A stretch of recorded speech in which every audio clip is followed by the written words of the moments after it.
I said I didn't know really where to start on this video, and Mr. Todd, who owns the boat right there, said, why don't you start with, I'm Todd and I'm pissed.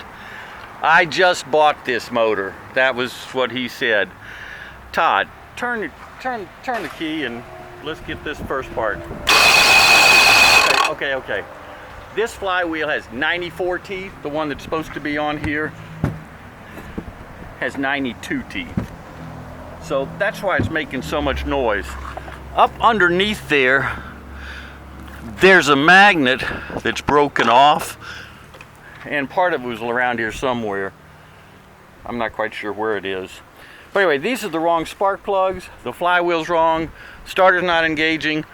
The magnet's off of there. This adjustment right here is wrong.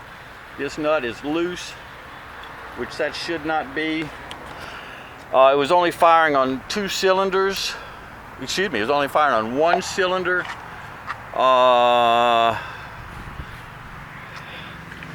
The compression was good. It's got a leak right there. So anyway, what we're gonna do is put the right flywheel on it, see if we get the spark back, and put the correct spark plugs in it.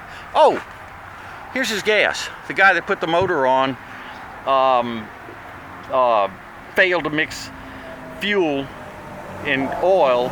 He said he put oil in the gas, but there's not enough oil in that, so it's a good thing it didn't run, or else it wouldn't have run long, because it would have burnt it up. But the compression's 150 across the board still, even though it didn't have any oil like the guy that put the motor on and said it was. So here we are. We're gonna keep